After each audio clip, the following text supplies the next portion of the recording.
Ymedia. Ymedia. Ymedia. Ymedia. Ymedia. Ymedia. Stay tuned with Ymedia.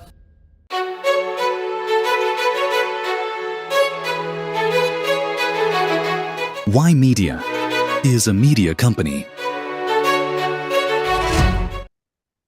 Hello and welcome to Ymedia Newsroom. I'm Ramona Singh and it's great to be here with you today. And when it comes to the primaries that are taking place right now in the United States ahead of the midterm elections that are in November, well, there is the latest stats because we've been covering all the primaries and the results on Tuesday primaries and results on Wednesdays actually. And now the latest number is that there's a record. Now there's a record of 8 Black candidates that will appear as major party nominees in the November midterms. And this reflects a broader representation across both the Democratic as well as the Republican parties. So while when it comes to Republican nominees, they include Byron Donalds in Florida and Lisa DeMute in Minnesota and John James in Michigan. And Democratic nominees include Aaron Ford in Nevada, as well as Keisha Lance Bottoms in Georgia, and Jermaine Johnson in South Carolina, and David Crowley in Wisconsin. Now, Maryland Governor Wes Moore is seeking re-election, and only 3 Black governors have been elected in the U.S. history, which is Douglas Wilder, Deval Patrick, and Wes Moore. Now, all 3 previously elected as Black governors were Democratic, from the Democratic Party, and all 3 men. So when it comes to Black politicians, well, they've served in Congress, they've served as mayors in office, as well as state legislatures for decades. And of course, president for 2 terms, Obama. But when it comes to governorship, well, they have remained usually difficult to win because they require broad statewide coalition. And so it's very interesting to see now this record number of 6 Black candidates running in the midterms for the position of governor. And now there is going to be a bill that targets foreign payments to political influencers. Now, this is really important because now when it comes to podcasters and influencers online, well, there's political ones and they carry heavy weight with their audience members. And if you recall in the 2024 general election, well, President Trump did something extraordinary. He didn't do that many mainstream TV news interviews. Instead, he sat down with podcasters and who are political commentators and influencers. And essentially that was a big part of the movement that took place for President Trump's second term re-election to be more precise. And so now a Republican representative, Anna Pauline Luna, is proposing legislation requiring online influencers to disclose compensation from foreign governments for distributing political messaging. Well, that's really important. Like when you take a look at Tucker Carlson or Candace Owens or the rest of the political commentators, there's a lot of speculation, who's funding them, where's the money coming from? And even so, you have the Israeli Prime Minister, Benjamin Netanyahu, really, he was covered speaking very openly to influencers, saying that essentially there needs to be more social media presence when it comes to some of the stance on what Israel's doing and their military campaigns and whatnot. And that was the Prime Minister of Israel saying that. And there's been all sorts of rumors about certain political commentators will, make, certain amount of money to be able to make certain comments that their audiences are consuming and really then affecting how they perceive what's taking place in mainstream media and politics and current affairs. So the Foreign Propaganda Registration Act would amend the Foreign Agents Registration Act. And to this, you have Luna that says the political influencers may receive foreign-backed contracts worth millions of dollars. And she says that she knows of specific cases, but has not publicly identified the influencers. So Democratic Representative Jared Moskowitz,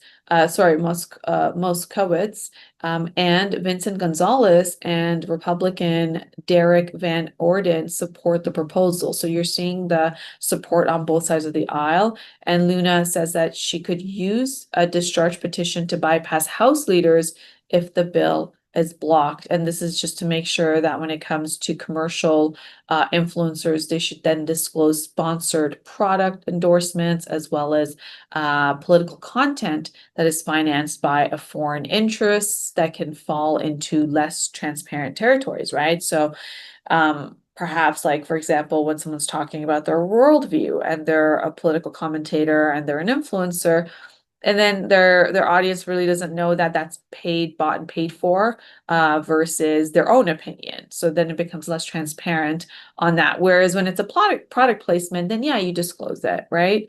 And so this would be based on an idea or a position that they have as well. So now concerns have also increased inside MAGA movement, the Make America Great Again movement led by President Trump, during these, with some unproven accusations when it comes to foreign governments financed, some of these prominent personalities and that people know about and who have millions of subscribers. And we're talking about tens, sometimes hundreds of millions of views.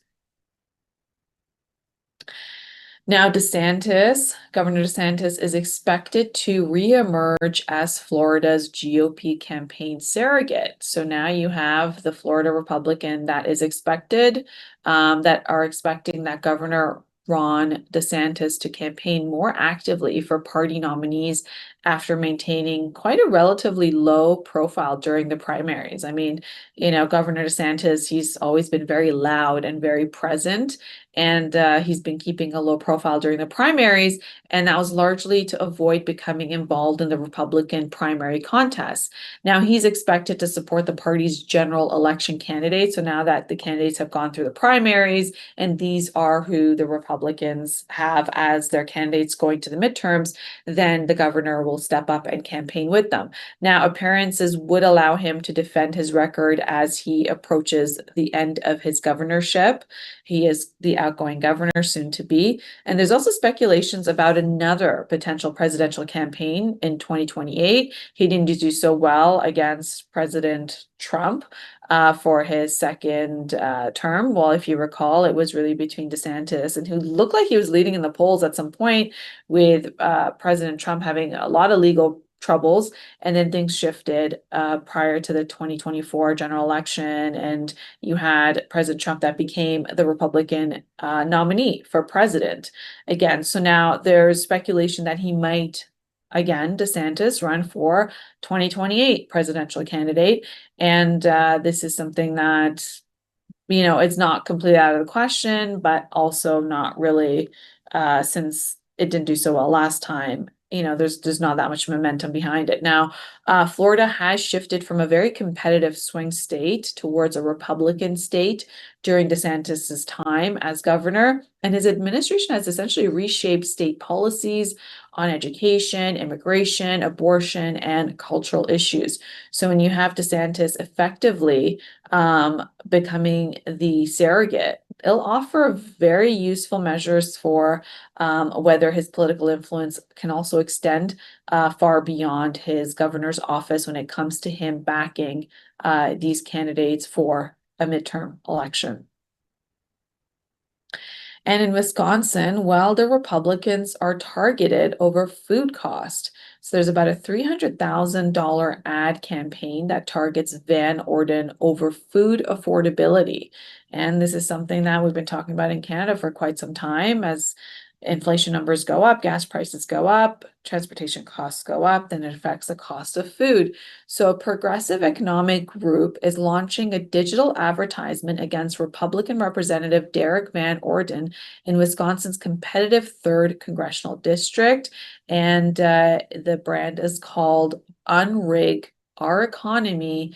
They're spending $300,000 on the campaign, and the ads will criticize Van Orden over food aid reductions, grocery costs, as well as food safety protections. The campaign invokes public concerns about chemical exposure, contamination, as well as product recalls.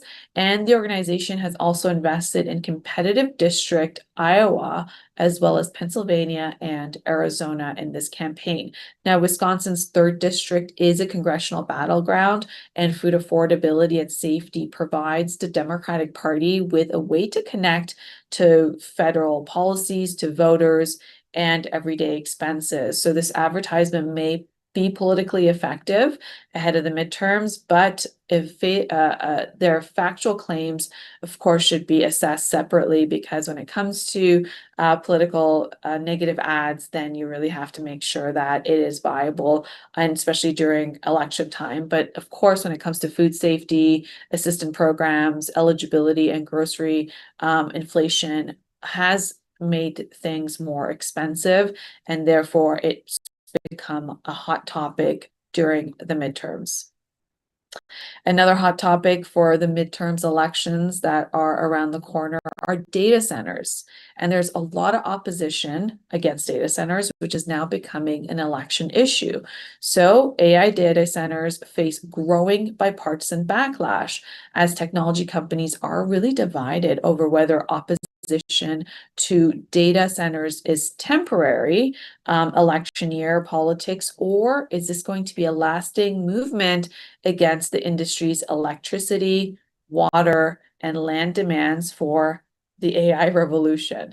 Now, communities are increasingly very fearful of higher utility bills, that they don't want to, pay the bills for data centers, water consumption, any electrical grid strains, as well as what are the environmental challenges? What about the noise that a data center would have, the fan noises that it would need to cool down the data center, and just living close to a data center? Is it safe? I mean, they tell you don't take your phone to your room when you go to sleep, right? Don't put your phone next to your head when you fall asleep. What happens when there's a data center just a few kilometers away, a few miles away from your home? And so some technology executives believe that this resistance will ease after the midterms. Potentially, this is just something that has escalated as an election issue, but it's really unknown how people will feel after the midterms, after it's an election issue. So others see this as more of a durable coalition that's just going to grow its momentum, and that could really delay or even block AI infrastructure, which really will impact this AI dream that these AI companies have. So President Trump remains a strong defender, and says that communities rejecting data centers are making a big mistake. But there's also anger over data centers is also contributing to political volatility when it comes to the races in Ohio. So you have generative AI that requires large computing facilities and that need immense amount of power requirement. So when you have developers that often promise investments in terms of tax revenues that come into the municipality for having these data centers, while the opponents are questioning the numbers of permanent jobs and public infrastructure costs it'll have on those communities. So the backlash is, I believe, unlikely to disappear even after the midterms elections, but this is something that will be seen, as we're seeing this sort of pushback happen also in Alberta, here in Canada, as well as we're seeing it across the border. And speaking of Ohio, well, it's also becoming very competitive again politically when it comes to affordability, the war, data centers. It has made a big difference in the Ohio political fight. And when it comes to economic frustration and dissatisfaction with parties, they're making Ohio more politically competitive after years of Republican dominance. So now voters are reportedly angry over higher prices, tariffs, war, and expanding data centers, all the things that President Trump did not campaign on to win his second term. So now there's a sense of a political powerlessness that is weakening the established party loyalties for the Republican Party. So what happens? There's a resulting electoral movement that may not follow the predictable way, the ideological way and direction of voting. So what's taking place is you have Democratic primary winner Abdul El Sayed, who's becoming a household name, because now this is like the second time we've said Abdul El Sayed in about 2 weeks. He's receiving unusual attention from conservative media. He's made waves with his brand, and even there's an ad with his grandparents who say that they endorse him. So there you have it. And so prominent conservative figures have also directed openly Islamophobic attacks against Elsa ad. And Elsa ad has essentially this ad with his grandparents is saying, I'm from Ohio. I'm as Ohio as they can get. And then he shows his grandparents who look like two Caucasian people, and they say that they endorse him. And so he's really made rounds on social media with his advertisement, but also with his message.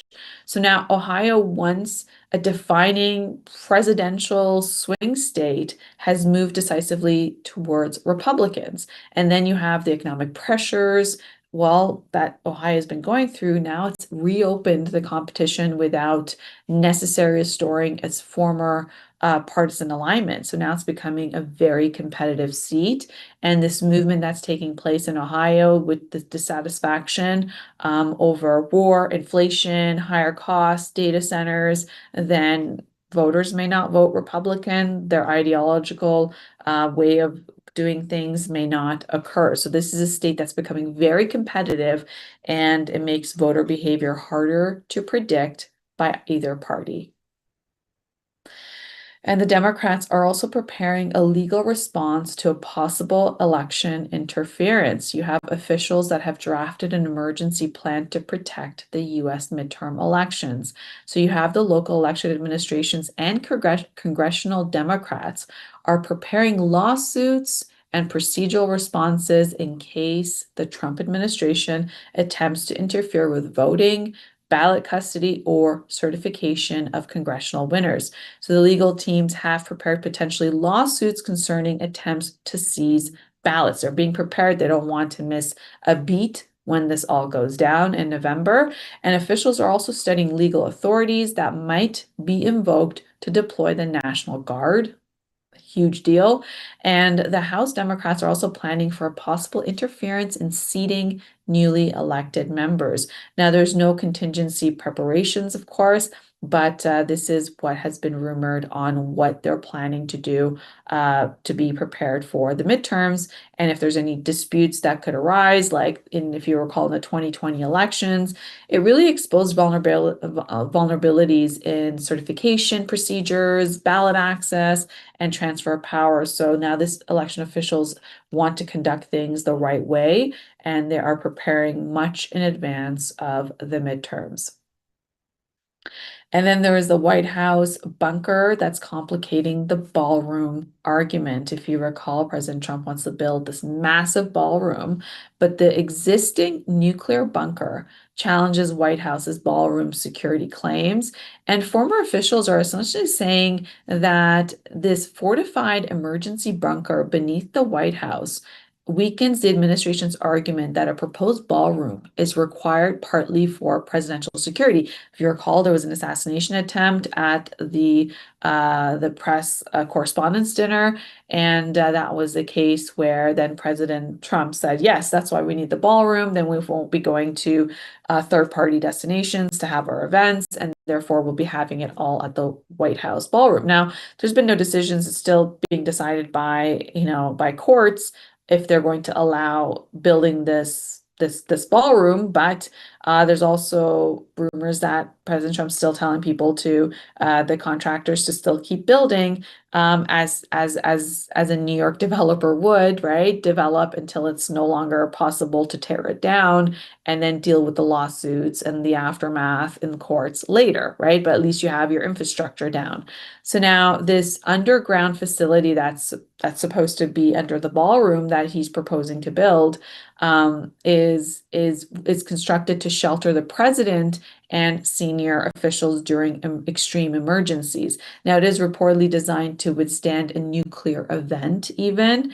And so the former officials say that its existence undermines the ballroom security justification, and the Trump administration disputes that is the interpretation. Now, the ballroom project is facing litigation, and so the White House complex has already contained protected command and continuity facilities as a part of this. But when it comes to the ballroom controversy, there's concerns around construction authority, historic preservation, the massive cost, as well as the administration's stated security rationale of why they're doing this. So this protected bunker does not automatically eliminate every security argument for this new construction. So now you have the administration that could and should nevertheless release credible, non-classified explanations of why is it that they want a ceremonial ballroom that is operationally really unnecessary. But until then, until we hear from the courts, this is something that it remains an open challenge. Now, President Trump has scheduled a September visit to Ireland, and this is to his also Doonbeg Golf Resort in September. The president reportedly plans to travel to Ireland on September 12th and 13th, combining an official embassy appearance with a visit to his golf resort property. He's expected to attend the conclusion of the Irish Open and the tournaments being held in the Doonbeg Golf course and hotel. And he's also scheduled to participate in an event at the U.S. Embassy. Now, the combination of official travel and a privately owned property could renew what would be a conflict of interest because the taxpayers are paying for the president to go to Ireland. But yeah, this is what is taking place now. President Trump has retained ownership of his hospitality business while serving as president, like Mar-a-Lago is a perfect example. So visits to those properties have repeatedly raised questions about public spending and what would be a promotional value that would be generated by the president's appearance to those properties, for example, Mar-a-Lago.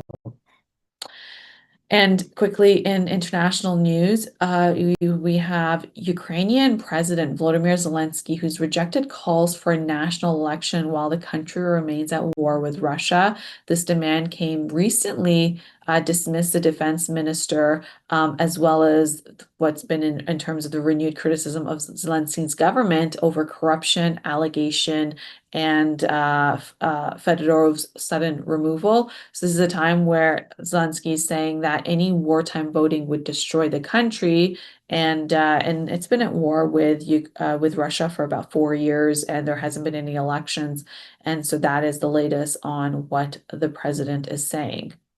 And on quick news on Iceland, well, Icelanders will vote on whether their country should restart the negotiations to join the European Union, reviving the process that was abandoned back in 2013. Now, the decision to resume talks could add momentum to a new period of EU enlargement involving Montenegro, Albania, Ukraine, and Moldova. So this is very significant time as the vote concerns on reopening the negotiations and what it means for the EU membership. Now, Montenegro plans to join the bloc in 2028. Albania and Ukraine and Moldova are also pursuing memberships. We know what happened with Ukraine pursuing the membership, and therefore it's in this war for about 4 years. But any final Icelandic agreement would require further negotiations and approval when it comes to the European Economic Area, as well as the Schengen area, as well as giving access to much of the EU single market without being a full member. So that's all up for the vote. And that is pretty much all the time we have on Ymedia Newsroom. I'm Ramona saying until tomorrow, take care and be well.